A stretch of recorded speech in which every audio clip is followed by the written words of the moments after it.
Well, hey there, Pastor Kevin here for today's Home Huddle as we continue to work our way through the book of Daniel. Last week we heard in chapter 7 of kind of a crazy vision with a bunch of wild beasts in it.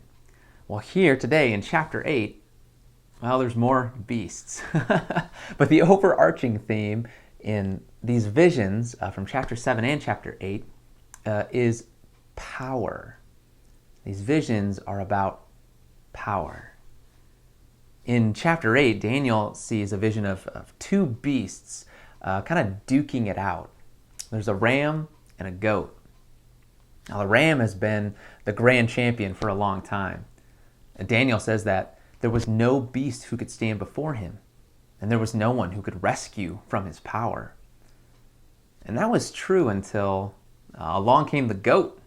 The goat is the new contender in the ring, and he comes charging at full speed.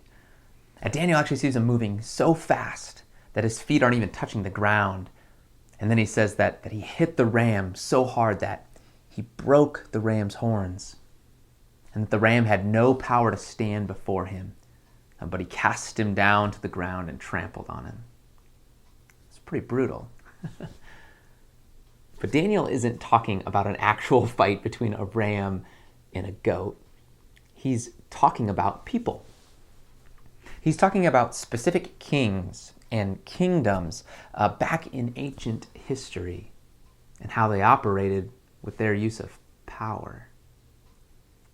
Now, you might well be wondering, if these visions are about people who have already lived and died, why is it important to me? But I would ask you to think about your world today. Think about the people you see who have power. How are they using it? Do people freely give power and build up others? Or do you see people chasing after and vying for power? The people who have power, do they use their power to benefit others and serve others? Or do you see in the world people using power for their own benefit? And how about your power? Where do you have power or influence? Maybe it's as a parent, or a spouse, or as a brother or sister. And maybe it's in your workplace, or in your school, or somewhere in the community. How do you use your power and influence in those areas? Well, as you consider those questions, let's take a look today at how Jesus uses his power. We're told that the Father gave Jesus all authority and all power under heaven. How did Jesus use his power?